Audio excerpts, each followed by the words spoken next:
How to Be Awesome at Your Job is sponsored by LinkedIn Jobs. When you clock out, LinkedIn clocks in.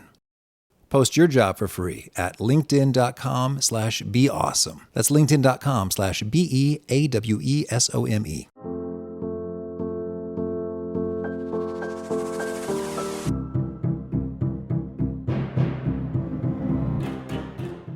Confidence is the natural result of being plugged into ourselves and taking responsibility, feeling a sense of control for our environment. Self-consciousness is the opposite of being anchored in our values because we're more worried about what other people think than what we think.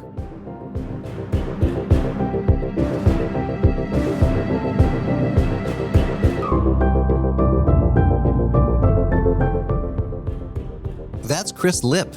He's a renowned communications professor and persuasion expert whose work has appeared in media outlets such as the Harvard Business Review, Forbes, and Fast Company. His new book, The Science of Personal Power, How to Build Confidence, Create Success, and Obtain Freedom, reveals how to bridge the science of inner well-being with the science of outer achievement by developing personal power. So you'll learn 1, how to end self-consciousness, 2, a 5-minute ritual to prime your power, and 3, 2 behaviors that naturally earn your respect. And if you want a quick summary write-up of these actionable takeaways, I recommend you sign up for the free Gold Nugget email newsletter found at awesomeatyourjob.com. I'm Pete Makaitis. This is How to Be Awesome at Your Job. And now, here's Chris. Chris, welcome. Great to be here. Thank you. Well, I'm so excited to hear about the science of personal power, how to build confidence, create success, and obtain freedom. Listeners are often asking for pro tips and tricks to greater confidence.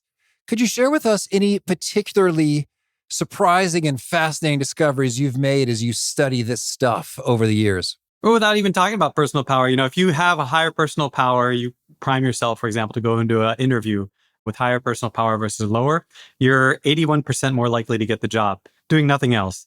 So, a lot of times today, career, right? There's so much advice on how to communicate, how to do this, a lot of tactical advice. But if you're simply grounded in your power when you walk into a meeting, when you walk in an interview, when you walk into a pitch, you're 80% more likely to succeed. I think that's fascinating. Well, it is fascinating on many levels. One, we love it when a quick and easy thing you can do is transformative. So we're going to dig into all kinds of detail on how that is executed. But also, it just kind of makes you think, shouldn't these decision makers, as they're doing their hiring or their business investing, ideally, optimally, be making decisions based upon the needs on the ground of what's going on and whether or not your pitch or your expertise and experience is exactly what is needed in that moment. But apparently there's enough give in the system that showing up great gives you an 81% boost. Yeah, well, I think there's a misunderstanding in what you just said there, because why personal power is important. We do live in this environment where we value people who have great skills, and yet we see a lot of times there are people who are brilliant, and yet they're not getting advanced in their career, right? Sometimes they're even being let go, and you're like, how this happened to me. I was talking to a fellow at Lockheed Martin, and he was saying, there's one brilliant guy, like everybody couldn't even follow his work. He was so brilliant, but eventually he was the one who got let go, and other people were getting raised up. And his lesson there, because now he's a fellow, right? He's basically the top of a sole contributor you can be, is, manager, sole contributor. But he said, a way that would be unhelpful in looking at that is, it's about politics or there's connections or et cetera, et cetera. And he's like, it's not about that at all. He said, his take was it's about communication, right? And the difference between a great communicator versus an ineffective communicator is what really creates that gap. But then you talk about, what is great communication? And, there's storytelling and there's all these different ways of communication that's taught today. In fact, I teach management communication at Tulane University, right? In business school, I've taught at Rice University. I've led some workshops and I was a director at Stanford in the business school there. And so this I've done a lot in communication. And what people don't understand, particularly when we think about the skills we bring into a position, is we're not just being evaluated. Well, we're being evaluated in the knowledge we bring, but we're also being evaluated on whether or not we have the power to bring that knowledge forward. So for example, you take, there's a lot of politics. We can look in politics, but this is just an easy way to look at this is you got 2 candidates for president, for example, right? We think of the stronger candidate as more capable of bringing forth their vision and executing. So just think about that now in terms of work. It's not just how smart you are. It's, do you demonstrate the qualities that say, wow, I can trust this person to lead the team forward and execute. Certainly. Oh, okay. So that point well made in terms of it's not just about, oh, I thought I liked his confident tone of voice, but rather these domains, these dimensions really do matter insofar as your effectiveness in the role or idea that you're pitching in the first place. Right. And what is confidence, right? Confidence isn't some veneer of false pretense. Confidence often comes from somebody who just absolutely knows their stuff and they walk in like, this is the way it is. And we're communicating that subconsciously at so many different levels. And the person's like, this person knows what they're talking about. That's well said. This person knows what they're talking about. So let's hear, when you mentioned that 81% boost, when one primes oneself for personal power, what does that priming process consist of? I'll give you like the first, I think the most powerful exercise in the whole book that I wrote on personal power, which is, there are many different ways to prime yourself. But in this case, what's one way you can do that? One thing you often hear in various contexts is the power of authenticity, right? If I'm authentic, I'll show up differently. People will respect me for, and there's a truth to that, depending on the type of authenticity you bring forward. Have you ever been through like a difficult situation? Like, for example, let's say that your kids are sick. Right. Or there's this one woman I knew who she had a normal career. Right. And all of a sudden she went through a divorce and now money is tight and she's got a daughter to take care of. OK. All of a sudden she realizes, hey, the income I'm bringing in right now is not sufficient. I need to do something else. And it was like a fire for her daughter. There was like a fire lit under her. She went out, she started like doing a huge amount of outreach and just like quintupled 5 times her salary. She just exploded in her success. And okay, so we think about that. Well, there's this need, right? This hunger. Well, where does this hunger come from? Well, it's ultimately about being connected with ourselves. So personal power is a belief in our own capability to create impact. What does that mean? Well, that means that we have a belief in ourselves. That means we're anchored in ourselves. So by tapping into, for example, our values, we anchor deeper into ourselves and we show up differently than when we're, for example, nervous about what the other person thinks. Right? Could almost argue that self-consciousness is the opposite of being anchored in our values because we're more worried about what other people think than what we think. With that context now, what's a simple exercise you can do to tap into your personal power? 20 minutes before an interview, 20 minutes before a performance review, sit down, take out a list of values. I give a list in my book, but you could just go online, like what is a list of values? Pick the top 3 to help sort them. And then from the top 3, pick your number 1 value in that list, irrespective of work, just your number 1 value in your life. And now this is where the prime comes in. For 4 to 5 minutes, take a pen and paper and write down why this value is important to your life. As you write down the value, it's just like my colleague and her daughter. Like it anchors you into what's valuable to you. And when you're anchored in yourself, you're anchored in your power, doing nothing else. No interview prep, not a better resume, none of that nonsense. You just will show up differently and you're almost twice as likely to succeed. Okay, cool. Well, so can you give us an example then of for you or a recent client working through this exercise, a top value and what that writing can sound like? Well, just imagine so you go online, you find your thing and you're like, okay, maybe it's family, maybe it's independence, maybe it's honesty. I mean, literally any value, but the importance is not the value. The importance is that it's a value resonant for you. So if I were to do this exercise, I've done this exercise in the past, right? I do that. Maybe what comes up on the top, depending on the list of values I'm using, it might be, let's say, compassion. So I will write about why compassion is so important to my life, why it's meaningful to my relationships, why it's meaningful to the people I love, and how that really is the anchor of my whole life. Suddenly, this interview doesn't seem like such a big deal. It's like, yeah, okay, I got an interview, but my life is so much more rich than that. And I feel whole and complete right now in this moment. Mm-hmm. Right. And now I show up very differently than if I'm going in and I'm like nervous. Okay, what's this person thinking of me? Am I making the right answers? Am I doing the right job? Which is a concern with self-consciousness, which is pulling us out of our power. Yeah, I hear you there. In terms of if you're really grounded in on compassion is the most important thing, and this is why it's the most important thing. And then you are in that interview space, it doesn't seem like it matters all that much in terms of they say, Chris, you are the worst candidate we've interviewed all week. I'm surprised they passed your resume in.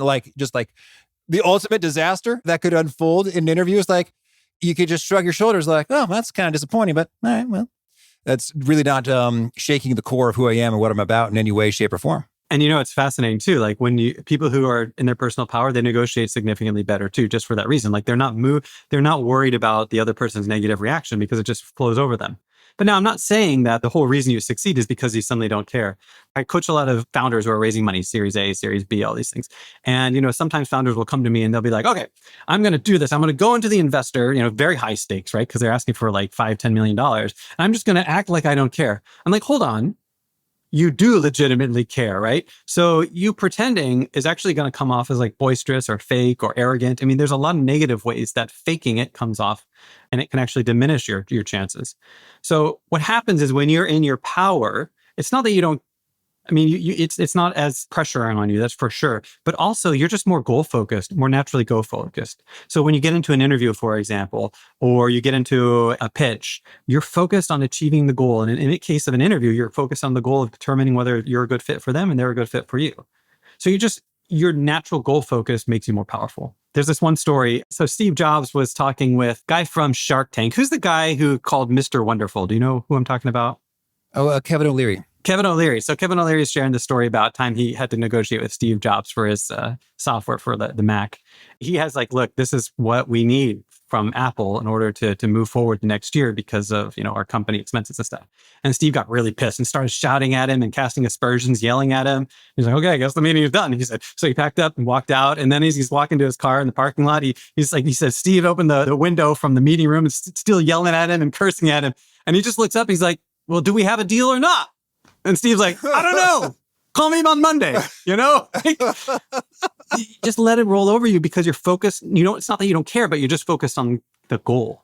Yeah, that is really good. And when you say about negotiation really does ring true is it's so funny, the little self-consciousness in terms of like, oh, I don't want to seem like I'm cheap or I'm ungrateful, or I don't appreciate everything they've done for me, or that I think that they're stupid or that they can't do it, like whatever, like that's all self-consciousness. Yeah, defensiveness. As opposed to, so when you just like delete all of that junk in your mental bandwidth, go figure, you show up much better.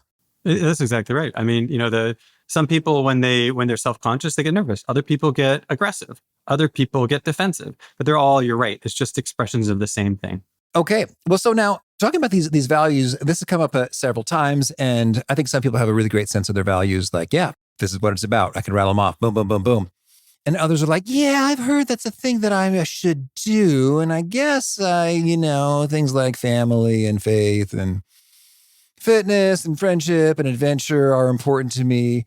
But how do you recommend that we go through the process of really dialing in like, yes, this is the value that really kind of lights it up at a deep emotional soul level? Well, that's just finding a value. And this is just one exercise. And I think if we step back for a moment, we look at the bigger picture here. The bigger picture is that personal power underlies your confidence. It underlies your success, particularly in high stakes environments. And so we need to tap into our personal power. One way is to anchor inward, and we can anchor in our values, in our goals. If you're goal focused, you don't have to go through an exercise. You just walk in, and as long as you're cognitively thinking about the goal, you will remain more focused during that conversation. In fact, that's a power move if you're in a group. First off, if you're in a group, you want to demonstrate power. It's not about being aggressive. Actually, one of the most powerful things you can say is, okay, what's the main goal here? It shows that you're focused on the goal, and everybody will see that. Or you could say, hey, this is our goal. We need to move forward with this. We're not dominating. We're trying to move the group forward. And this is how, of course, we get status within a hierarchy. So think about this, right? We all want formal power. We want more money, more influence, more impact. And the way to get formal power is to display status characteristics, to show that we're big. This is, how we convey sort of a sense of power outward. And status is not, people get this confused. Like, does that mean I need to be a jerk? Does that mean I need to be, aggressive? Actually, status has zero correlation with being nice and being aggressive. And so it has zero correlation with agreeableness. And what that means is that your personality, whether you're warm or hard, is irrelevant.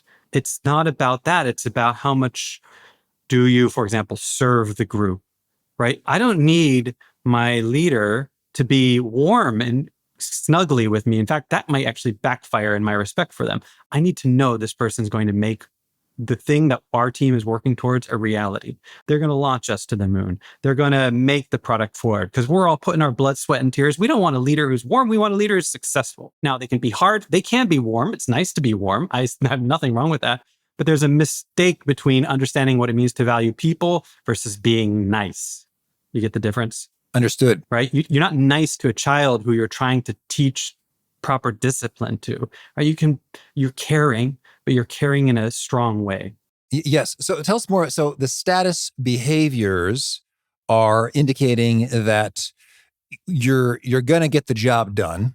You're going to achieve the goal. You're going to make it happen, and you're serving people toward that end. What are some of the other stops? Oh, I'm so happy. I mean, I just given you like crumbs, and you like made the whole bread loaf out of them. Like that's amazing what you said. Because you're right, status is really two things. When we're a hierarchy, how do we get status? Well, it's two ways. One is we demonstrate our service to the group, and number two is we demonstrate our assertiveness, right? Which basically is a way to demonstrate that we can move forward with the value we have towards the group. So you got this assertiveness and you've got the value itself. Okay, well, so that's what status is. And we send all these unconscious signals out. It comes in the way we speak, whether we're speaking more abstractly or concretely. It comes whether we're focused on action or deliberation. There's all these ways that we would never even detect that we're communicating status to the people around us. And so what is personal power? Well, personal power is the step back behind that. It is the psychology underlying status behaviors, which then lead to formal power. Right? From an evolutionary perspective, this is all, I mean, we're talking academic, we're talking science. I can give you real world examples, but in the end of the day, we're human beings with a human mind, a human body. And what happens is, evolution is programmed into us, like the person who's going to be most powerful, they're already powerful in their head, and it's just projecting off them very naturally. And then from that, then we know this person's the leader. Wolf doesn't have to tell everybody else who's the king of the wolf pack. It's natural. And that's why it's so interesting to look at the psychology, because that we can give you all these tips on how to communicate status. And we will probably talk a little bit about that. But even more important is, well, how do you get into that mindset, which just that communication happens naturally? That's what personal power is. Well, I like that a lot. And it kind of reminds me a little bit about method acting in terms of like, sort of you could step into the character, or you could step into the minutia of, okay, I should hold my head this way. I should, use this tone of voice. And then, but if you're in the groove of the character and the emotions and of the scene, it just kind of naturally flows. Like the tone of voice just is the way that goes. That corresponds to sadness or rage or kind of whatever you're conveying there. So I'd love to first dig into that picture a little bit for status behaviors, what that looks like when I'm there. You dropped a couple of distinctions, abstractly versus concretely. And I think that it's so funny as you say that, I haven't really reflected on that before, but it makes a world of difference between when someone says, oh, we'll get that to you soon, as opposed to our team will have that to you no later than Wednesday at noon. It's like, oh, it's night and day in terms of, oh, okay, this guy is making it happen. I have faith and confidence in him, as opposed, because soon is more vague and abstract as opposed to concrete. Well, this is fascinating. It's actually like concrete language is considered more weak than abstract language. But your example actually demonstrates a different aspect of personal power and status, which is implementation focus. So you're really focused on action, right? So right there's a time delineated point. We're going to do this. You have confidence these people aren't just spinning their wheels. Research shows that, leaders who deliberate, like, okay, what are the pluses and minuses of A versus what are the pluses and minuses of B, versus leaders who say, okay, here's A and B, here's why I like B, and here's what we're going to do next. That's sort of like, here's the next action, the implementation focus. Those are considered significantly stronger than the people who come in and say, let's weigh the pros and the cons. Those who are deliberating are not taking action. Well, let's unpack abstractly versus concretely. Abstract is much more of a bigger picture focus. So for example, let's take a factory, right? A very like kind of a stereotypical factory. You got people who are making, let's say on auto parts on an assembly line, right? They're putting things together. It's very concrete. It's like, I got to do this 5 newtons or whatever force. And then you go up one into like the line manager. The line manager is a little more abstract, like they're focused on efficiencies and stuff. And you go up now, let's say to the executive management, they're focused on competitive strategies, all these things. So as you rise in a hierarchy, your focus obviously gets more broad and more abstract. And that is a signal of power. And so the more abstract you speak, the more you can take in greater information from the environment rather than being very narrow, the more perceived power you have. And I'll give you an example of this. At SpaceX, when Elon Musk was building SpaceX originally, he was inviting all these NASA engineers, like the top rocket scientists of the world, basically. But they were so focused on the numbers, right? And so he kept, and they were doing things but they were used to government budgets. And because they were used to government budgets, they weren't looking at saving money, right? And whole SpaceX is a whole thing about cost efficiency getting to space, right? That's why you're using reusable rockets and all this stuff. So he's like, you got to make cost efficient. So his job was to help the engineers see, hey, this is what we need to focus on. What materials can we use and substitute for this very expensive one that might be only a tenth of the price?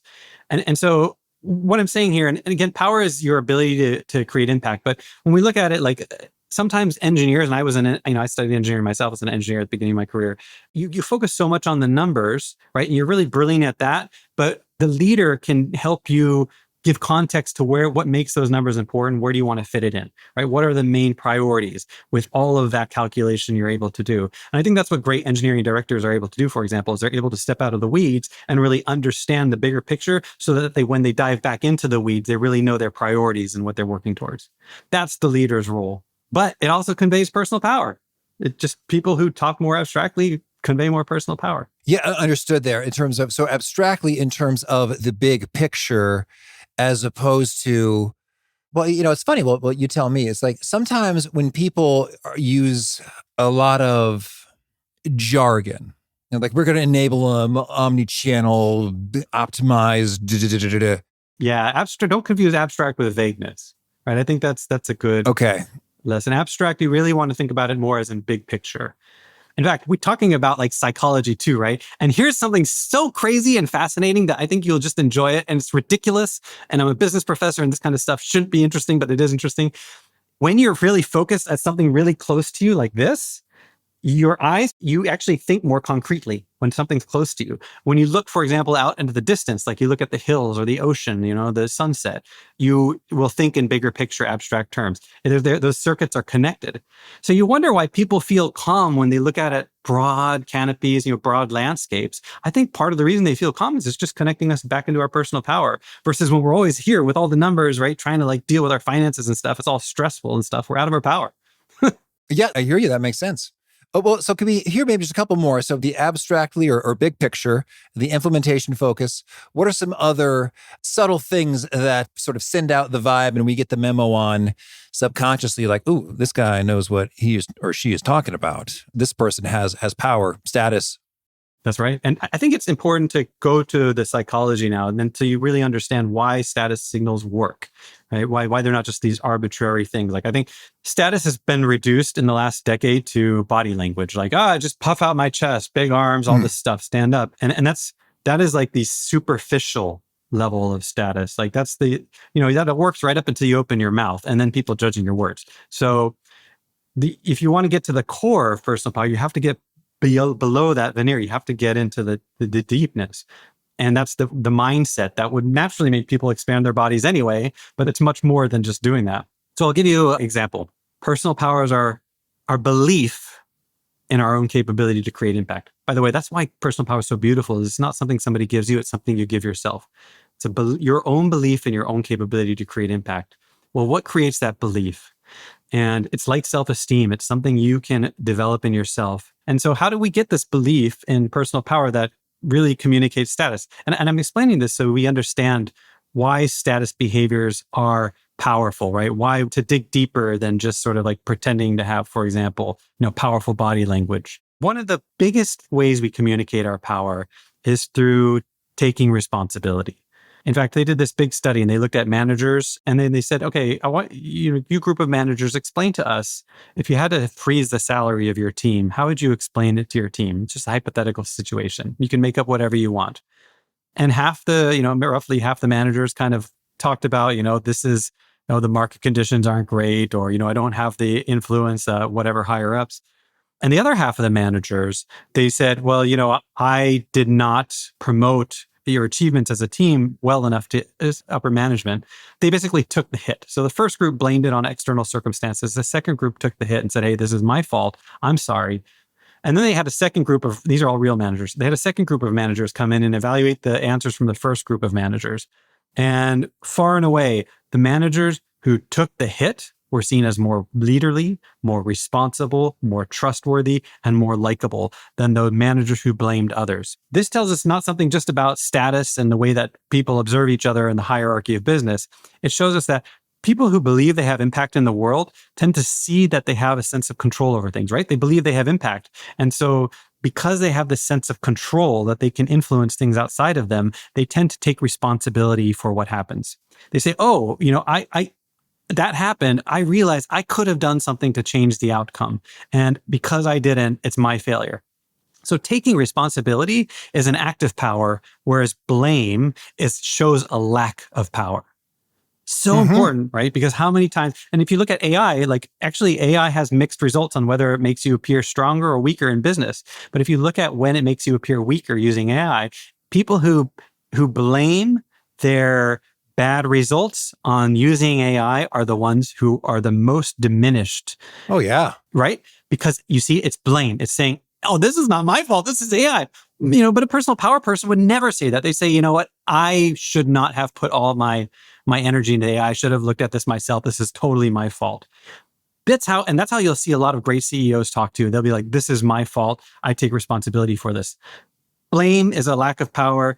Taking responsibility is an act of power. We talk about how to be awesome at your job. This is it. I think if you've ever felt overlooked or boxed in or underestimated, you're not alone, but it's not the end of your story. And one of the first things you can do is to take responsibility for what's happening in the workplace, and then start to take responsibility for the things that you're not succeeding at as well as you'd like. And I think because when we're out of our power, we believe the environment controls us. And we're like, oh, the boss's pressures and this pressures and that pressures. What we're really signaling to ourselves and to everybody else is like, we don't have power. And so, honestly, if you feel underestimated and overlooked and you feel all these things, you're going to want to naturally blame. But what I'm saying is the first step to accessing your power is going to be taking responsibility for what you can control and how you can work within the restrictions you are in. And as you do that, you will feel a greater sense of power in yourself, and you will begin to show up differently in the environment. And that's when things will change. Things will never change if you continue to stay in a state of disempowerment, period. All right. So that's the harsh reality pill. That's good. Well, so then I'd love to hear then. So what are the top practices that are just transformational in terms of bringing more personal power to bear? Well, one of them is taking the big picture. So I'll give you three ways that you can show power, which in terms of service for the group. And one way is just to communicate the value that you deliver. So I think a lot of times we get stuck in like just demonstrating what we've done without really communicating the value to anybody else. Like why this is important to the big project, for example, why this is important to your colleagues. What do you think, Pete, is the most persuasive word in the English language? Maybe someone's name. Oh, yeah, you're actually right. But it's inconsistent. So what's the second most powerful word?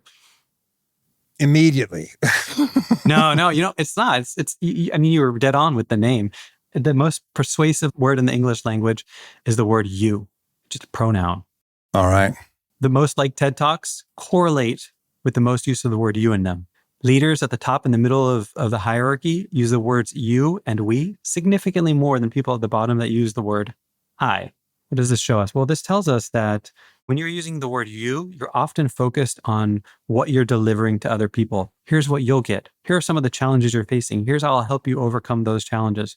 It's like a sales rep, right? For a client, you're really focused not on bad sales. I always say this to entrepreneurs, bad pitches focus on the product. Because the product's all about me, what I think, what I want, my idea. Nobody cares. Bad pitches focus on the product. Good pitches focus on the value of the product to the audience. So what does the audience get as a result of this, right? What do investors get if they're investing in you? What does the company get? What does your director get? What does your manager get? What do your colleagues get? Why is this of value to the organization and your team specifically? And if you can start to think in those terms, you'll start to demonstrate that you're delivering value to the organization, to the people, not even the organization, just the people around you. And that will start to lift your status. Number one. Yeah, I like that a lot. I don't know what self-help book I was listening to in the 80s or 90s, but It was a little corny, but I think it's so accurate in terms of folks say, they said, everyone's listening to the same radio station, WIIFM. What's in it for me? And it's so true. When you speak about things in terms of the other person's needs, goals, values, what they want, as opposed to this is why I'm so amazing and cool and nifty and innovative and distinctive. It's like, yeah, I don't care about any of that. Are you going to help me achieve my goals better than without you? And so when you speak those you words, you're getting right to the heart of that. Right. And, I'm going to put it in terms now for your listeners. Like, this is why you have such great listeners and why they're listening to you, right? Is because you're delivering value. So everybody who's listening right now, you're listening because you want to get something from this experience, right? And so there's got to be value here for you. But here's the trick is, in this case, you're the consumer, but now when you go to talk to your colleagues and things, you become the deliverer. And so you can't use the same mindset with which you're listening to a podcast in order to bring to your work because it's no longer about you. Now you have to be the podcast host delivering value to the people that you're working with. You see that mindset shift. I think people, particularly in the US, we're consumer culture. And so often we're focused on what is everybody bringing me? But in workplace, it's the opposite. Now you have to demonstrate what you're bringing everybody else. Mm-hmm. That's really good. Well, tell me, Chris, any final things you want to make sure to mention before we hear about some of your favorite things? There are 4 things. So you want to get ahead of your job or you're a rising star. I'm going to give you 4 horsemen that will destroy your personal power. Number 1 is blame, right? We understand that. Number 2 is proving yourself. Number 3 is inaction. And number 4 is reaction. So any of those, you blame, proving yourself, inaction or reaction, those are the 4 horsemen of personal power. And if you get stuck in those, you're dead. Well, what do? What's the opposite of those? The opposite of blame is taking responsibility. Do it everywhere you can. I know it sucks. I know it's hard, but research is very clear that people who take responsibility for failures are respected more than people who blame their failures. Okay, what about proving? Mm-hmm. Well, proving we are, instead of trying to show other people how great you are, you want to focus on how you can, for example, bring more value to them as opposed to just how great you are. It's a simple way. Curiosity is actually the opposite of proof. And then curiosity is a superpower. In action, obviously, you focus on action instead and implementation of plans. And then reaction, instead of reacting, if you can really be proactive, or you can, when people get angry at you and upset, if you can let it roll over you and stay focused on the goal, rather than reacting to whatever attack you might be getting or difficulty you might be getting, people will see you as more able and capable of delivering value towards their goals. That's good. And to that point you made right at the very beginning, when you're zeroed in on your values, what you're all about, someone getting mad at you doesn't seem like such a big deal. Mm-hmm. There's this quote that goes around social media once in a while by Warren Buffett, and I'm going to paraphrase it. It's something along the lines of, if you have a reaction to every negative opinion that people have of you, basically you're always at their mercy. Big thanks to Chris for sharing his wisdom with us. And big thanks to our sponsors. Check them out. One sponsor to check out is Quince. Quince helps you save a bundle on basics. They have high-quality fabrics, classic fits, and lightweight layers for warm weather at prices that just make sense. Everything I've ordered from Quince has been solid and about half the cost of similar brands. Quince works directly with top artisans and cuts out the middleman to provide big savings. I'm personally particularly impressed with their cashmere. It's so solid and cozy with prices that are just about the best in the world compared to anything I've seen anywhere else. So keep it classic and cool with long-lasting staples from Quince. Go to quince.com/awesome for free shipping on your order and 365-day returns. That's QUINCE.com/awesome to get free shipping and 365-day returns. One more time, that's quince.com/awesome. One sponsored checkout is strawberry.me career coaching. Having real clarity and direction can make or break your career. If it seems like you're putting in the work but not seeing your career take off, some coaching might be just the ticket. Strawberry.me matches you with certified career coaches who help you gain clarity on what you really want next in your career, develop a results-driven strategy, and stay accountable. And they can also help you flourish beyond career issues. I had a fantastic session with my coach, Brett, about handling stress from so many responsibilities in so many areas. He was fun. He was wise. He just really got me. We had some laughs and a good time and a good rapport. And he gave me an exercise that has been so quick and so effective for me. I've been doing it every day.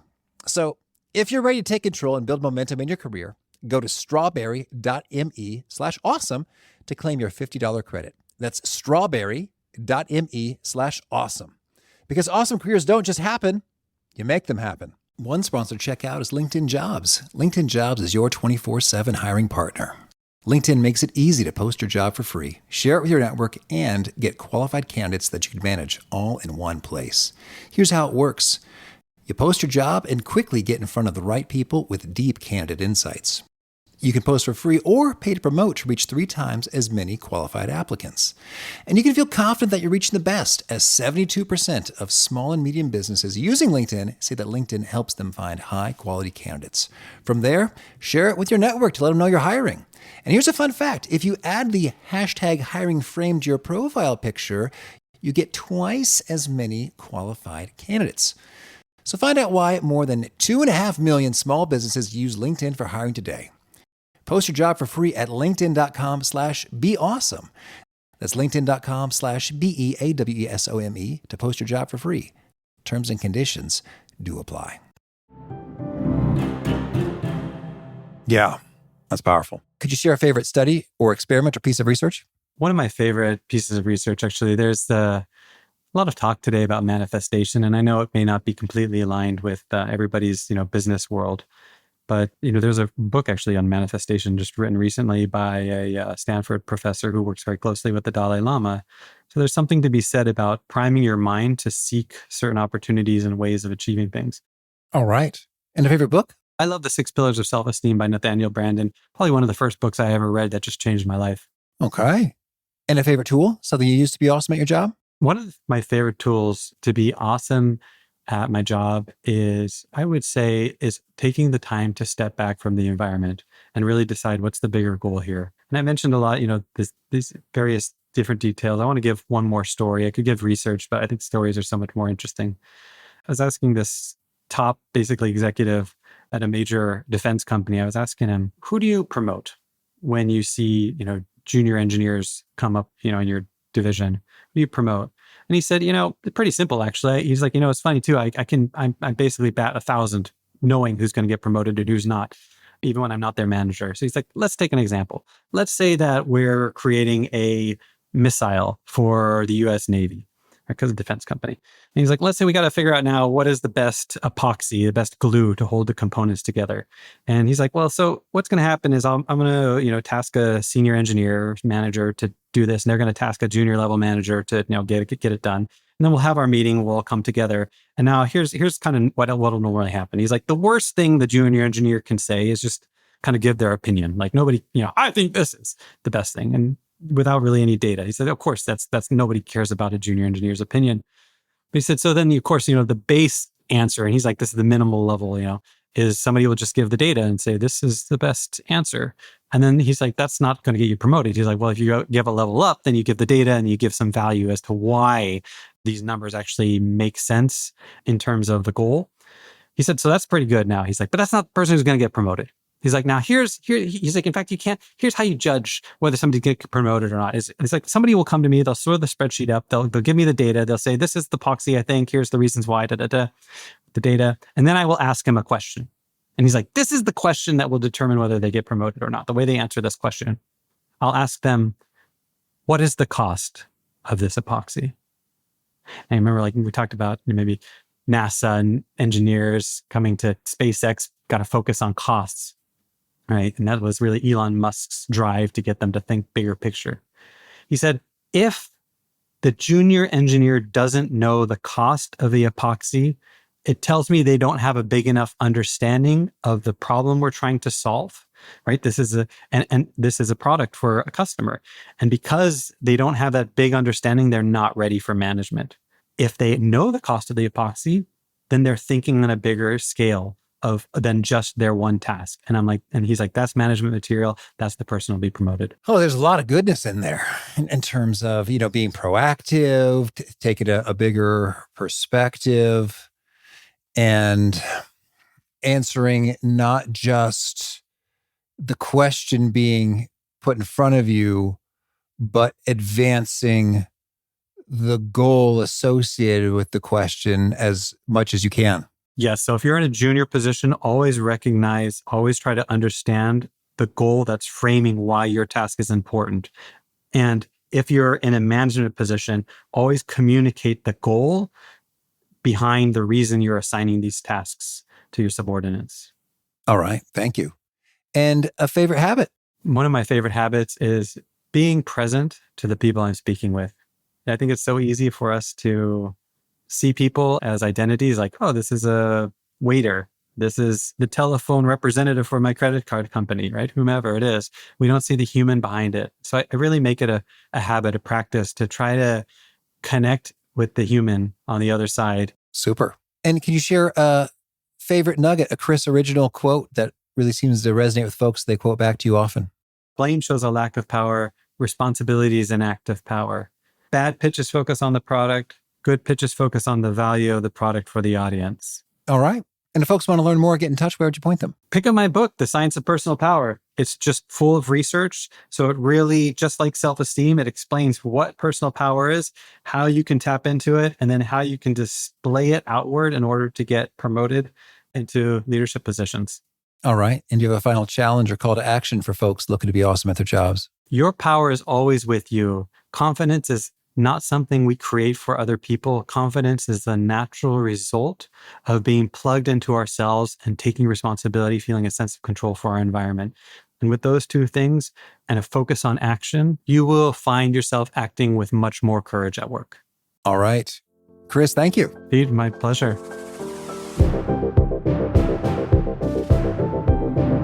I love how Chris mentions that just journaling for 5 minutes about your values can be tremendously powerful in just getting you into a great place where you're confident, you're not self-conscious, you're just rocking, rolling, and such that's recognized by others, boosting your odds of getting a job or whatever by 80+%. And what this reminds me of is in the movie The Lion King, I always tear up at the part where Simba sees a vision of his father who says, "Remember who you are." And sure enough, in the movie, it's super powerful for Simba. He's able to go forth and save the Pride Lands from the situation. But it's also super powerful for us in all of those moments. We don't need to have a mystical vision experience of our deceased father to appear to us, remind us who you are, although that would be awesome. But you can summon that same kind of lion power by simply journaling on your values for 5 minutes, because you're quite literally reminding yourself who you are. Great stuff from Chris. If you want to check out the show notes or the transcript or the links to items that we reference, please drop on by awesomeatyourjob.com/EP1086. Hope to catch you next time, and peace.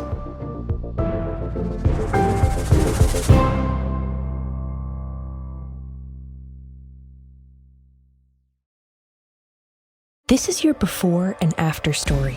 Southeastern College can help you prepare for a secure and fulfilling career in the growing healthcare field. We offer a wide range of careers to choose from. So whether you want to be a medical assistant, medical billing and coding specialist, nurse, surgical technologist, or another healthcare career, we've got you covered. Become a vital part of a healthcare team and make a real difference. Southeastern College, your future is bright. Visit sec.edu to get started.